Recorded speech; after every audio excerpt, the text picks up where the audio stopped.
Lezi ndaba zehora lokuqala sikwethulela zona bukhoma ekomkhulule SABC eAuckland Park eGoli bukela inazi ezinohlonze emini nje. We have seen the traffic piling up from the beginning of this week and then it intensified yesterday. Iyaqhubeka nokugcwala imigwaqo yakuleli njengoba izikulungwane zabantu zilibangisa ezindaweni ezehlukene ziyochitha impela sonto yephasika.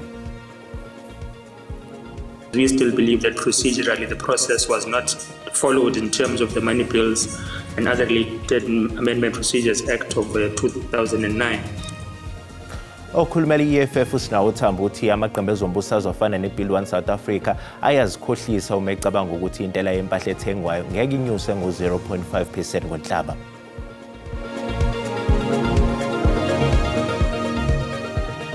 Ukuthola kube kuwembukeli ngiyakwamukela ezindabeni zehora lokuqala ezikunqa phambili kanti futhi ke zihamba phambili la ku SABC 1 kanjalo ke na ku SABC le hayi igama lami nginguDawud Phungula.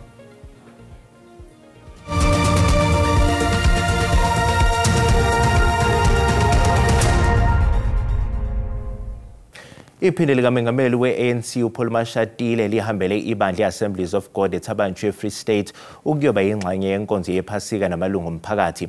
Leli bandla lasungulwa ngo-1945 kanti ke nalo ke ligubhe iminyaka engama-80 lasungulwa kulonyaka. When we are here in Thabanchu, we feel so much at home because this is the home of our leaders. Many of you may not know, two of the presidents, South African National Congress, come from here. Reverend Mahabane Oneli Muruti and Dr. J.S. Moronga. That's what Mona. But let me tell you, even more important, Kopanoye, the African National Congress, which I'm proud to be its deputy president, was born here. It's one that you know. So coming here is a big, big blessing. But I actually fella mona. It's one that we kereke. Those of you who don't know, it's one that we kereke. There's a church called Vayuk somewhere nearby. The first president was also a priest, Reverend Langalibale Dube. So, Mishoge kuthi umane sibona isontweni ingathi singabavakashi. Sila. Usenjalo iphini lomholi we-Economic Freedom Fighters uGodrich Gadi uvakashele ibandla iHoly Cross Anglican eOrlando West eSoweto. Lenkonzo yephasika yebandla iHoly Cross Anglican iqalwe ngomviliyelo wokuthwala kwesiphambano ngaphambi kwamazwi ayisikhombisa ngaphakathi esontweni. uGodrich Gadi ongomunye wezithameli zalenkonzo eziqavile ngokwesikhundla sakhe eqenjini iEFF uphawule ngokubaluleka kosuku lwephasika neyinselele esibhekene namazwe omhlaba esikhathini samanje. Christ lived to liberate us from the injustices. It is a day we remember the people of Palestine, the Holy Land where Jesus was actually crucified.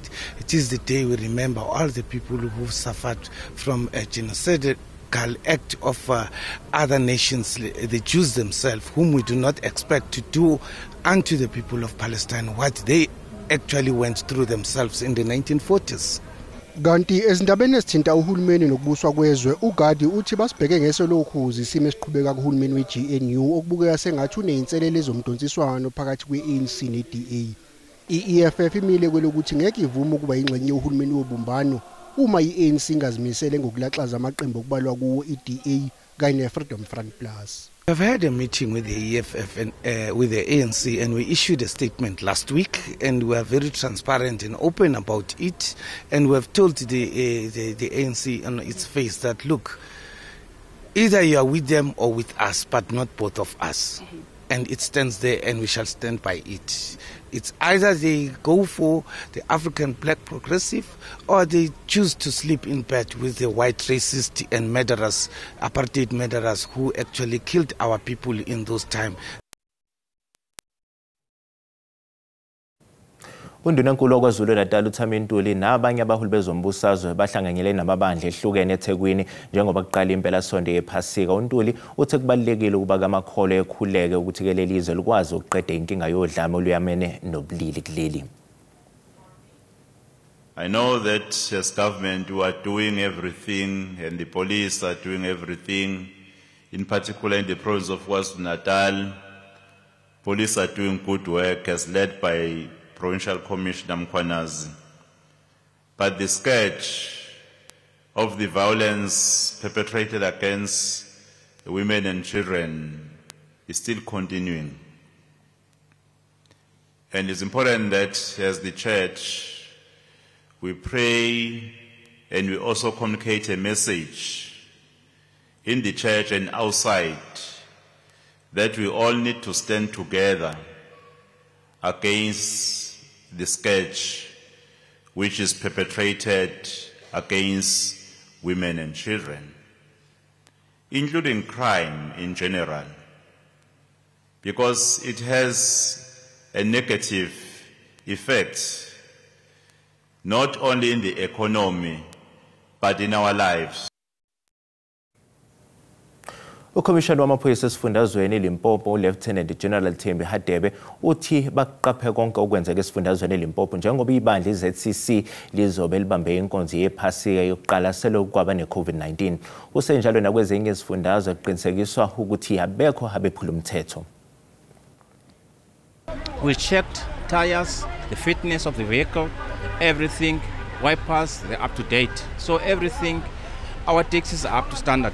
Abashayeli bathi zikulungele imonto zabo kuba ithutha abantu. Kusenjalo abakwaZidlodle esifundazweni eLimpopo bathi balindela abantu abaningi abazongena kulesi sifundazwe ngenxa yamabandla okubalwa kuwo neZCC. Ngakho ke bazoqapha ngawo ukhozi. I must say all eyes are in Limpopo because of the pilgrimage to the ZCC Church. And remember this year, for the first time after the lockdown, that both churches are hosting the Easter weekend. And that has attracted a lot of people that are destined to this particular province.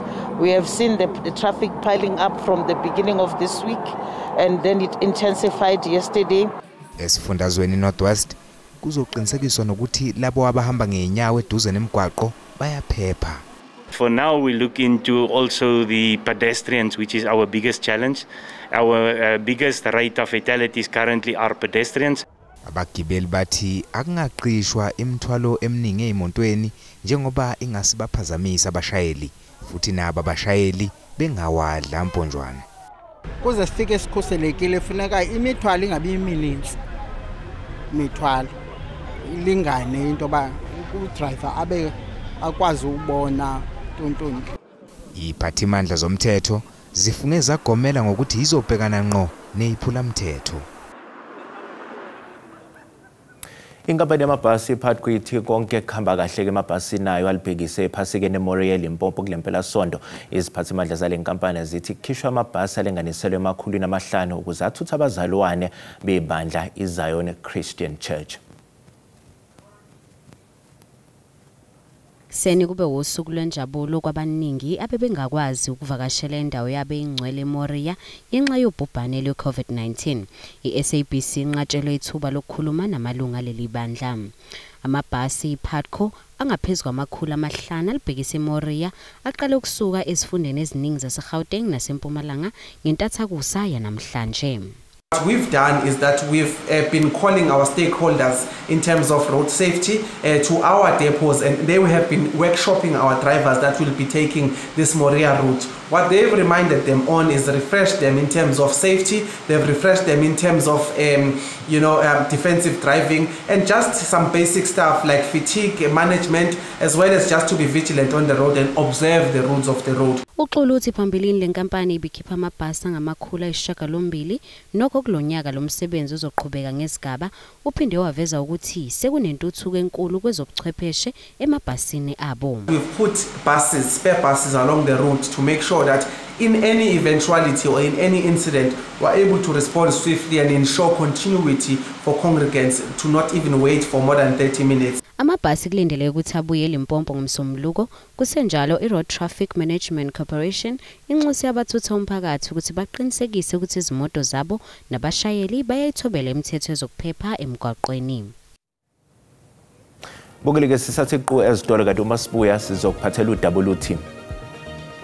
Umkhangelwa oneminyaka engama-54 ubudala ubekwe ityala lokubulala nokuzama ukubulala. Uzovela enkantolo yemantshi yaseMthatha ngoLwesibili oluzayo umlisa oneminyaka engama-54 osola ngokudubula-bulala umfundi wasenyuvesi Walter Sisulu e-Eastern Cape.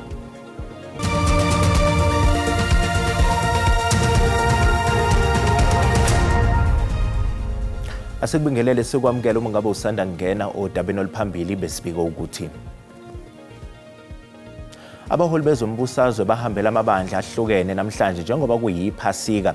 Iphini likaMengameli we-ANC uPaul Mashatile yena ukukhulumeka enkonzweni yebandla i-Assemblies of God eThabanchu eFree State. Bukele sikhumbuza ukuthi lezi ndaba ziyatholakala ku-YouTube naku-SABC Plus. Ngena kuzo uzicinge ngamagama athi SABC izindaba nakanjani uzosithola ngomjalo bazo.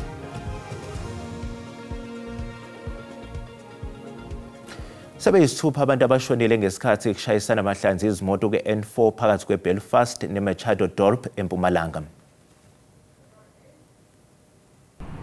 Isimo sezulu esingesihle esihambisana nenkungu emgwaqweni ngenzeka ukuthi yisona esiholele engozini yezimoto ezimbili edlule nemphefumulo yabantu abayisithupha. Umgwaqo ubuvaliwe ngesikhathi abezimo eziphuthumayo besebenza endaweni yasigameko. Kunxenxwa abashayeli ukuba baqaphele. The place where the accident occurred is on the N4 between Machado Dorp and Belfast. From what we have gathered is that it was raining heavily there earlier on when this accident happened. We are once again appealing to motorists to adjust their driving according to prevailing weather conditions. I-Trans-African Concessions ithi nayo ivivele impelasonto eMadasa. In terms of preparations from a TRAC's perspective for this weekend, we're obviously on full alert in terms of TRAC Assist. TRAC Assist is the free roadside assistance unit that TRAC has to assist the road users on the N4 free of charge 24 hours a day. So they're on full alert. Our 24-hour help desk is on full alert. And of course our plazas are fully manned, especially for those peak periods that we are expecting. Uphenyo ngengozi lusaqhubeka. Okhulumela i-EFF usinawo Thambo uthi amaqembu ezombusazwe afana neBuild One South Africa ayazikhohlisa uma ecabanga ukuthi intela yempahla ethengwayo ngeke inyuse ngo-0.5% kusukela ngomhla lulunye kwezokwethwasa. Ngakolunye uhlangothi umholi webhosa uMuse Mayimane uthi uma kuqhubeka ukunyusa kwentela yempahla ethengwayo kuzobe kuphambene nentando yabantu baseNingizimu Afrika. The matter is set to be heard on the 22nd of April, which is before the 1st of May. And of course, the principle of the relief that we're seeking is that the process must return to the Standing Committee on Finance so that there can be a meaningful deliberation on whether we accept or amend the fiscal framework and revenue proposals, because we still believe that procedurally the process was not followed in terms of the Money Bills and other related Amendment Procedures Act of 2009. So once that process is restarted, and which we are confident is going to occur, hopefully then the political parties which we think have been manipulated by the African National Congress to think that there's a feasibility of reversing the VAT hike within 30 days, which they supported in the fiscal framework, will come to an appreciation that the ANC did not engage with them in good faith. Given all this supplementary evidence, it would make no sense to continue with an increase of VAT, regardless of whether the businesses themselves have already started to communicate to their clients, because planning in today's society is fairly flexible, given that even when the repo rate changes, businesses adjust their planning accordingly. Banks notify us almost immediately once the repo rate is set. This would not be anything too onerous on the business community to be able to adjust that VAT. Amaphoyisa ase-Eastern Cape aseqinisekisa ukuthi sekuboshwa umsolo neminyaka engama-54 ubudala mayelana nesigameko sokudubula kubulawa umfundi esenzeke enyuvesi Walter Sisulu ngoLwesibili. umrhanelwa oneminyaka engama-54 ubudala ubekwe ityala lokubulala nokuzama ukubulala. Uza kuvela enkundleni ngomhla we-22 April 2025. Abafundi ke banikwe kuze kube ihora lesinamhlanje ntambama ukuba baphume baphele emagcekeni alesikhungo. It immediately passed a decision of the suspension of the staff member that is accused of being involved in this incident. The staff member that is currently arrested, he was suspended with immediate effect.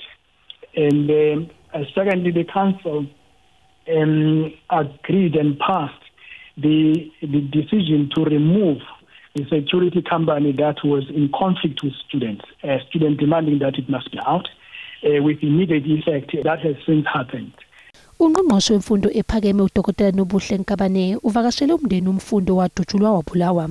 They also said to the DG, he must also speak to the university, the VC, to see how best are we going to try and meet each other halfway as to ensure that we give them a befitting send-off. Ingonyama yabathembu ubuyele ekhaya Dalindyebo uthi angeke bakwamukele okwenzeke kule nyuvesi.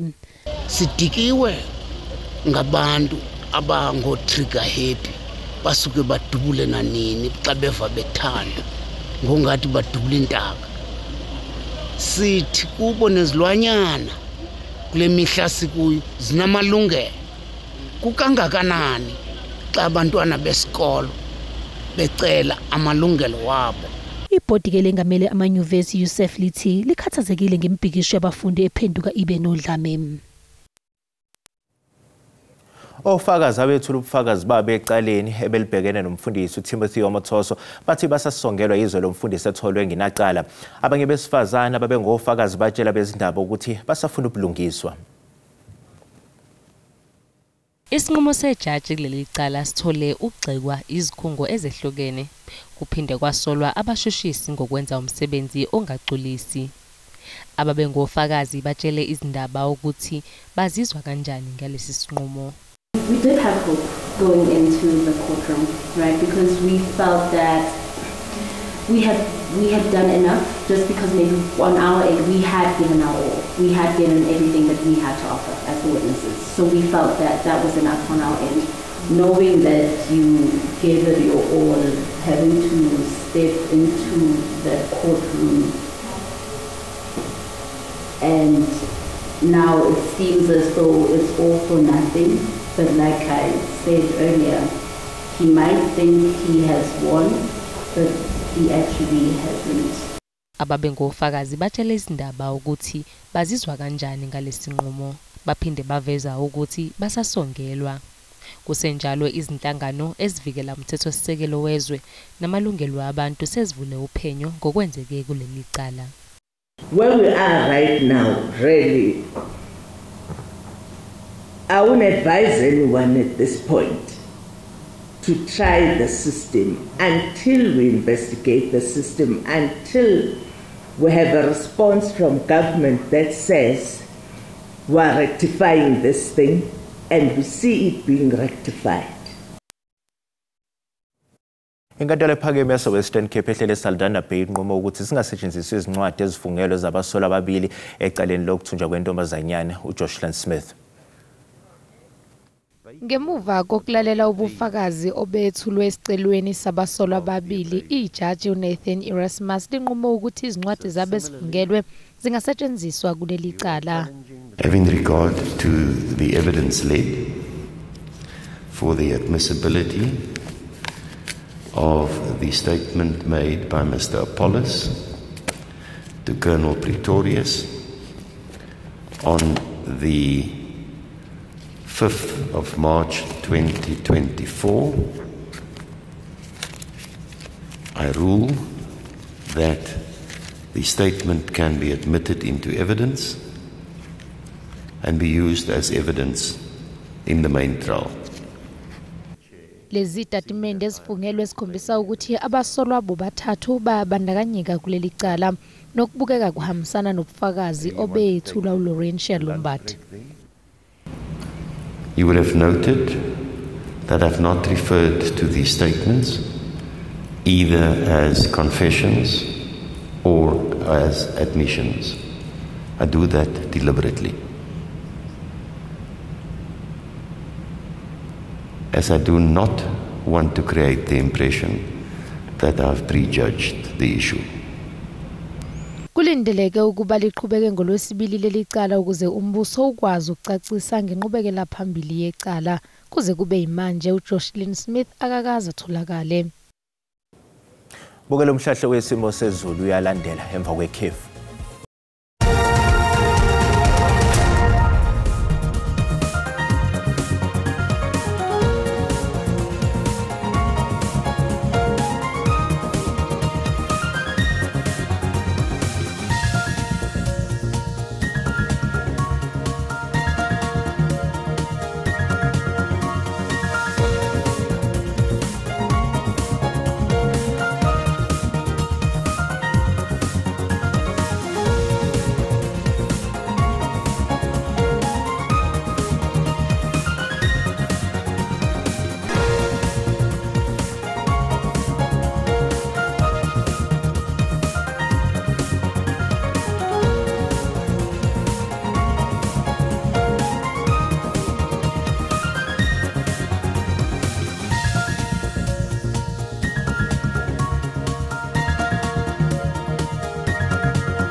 Bukeli usale kahle.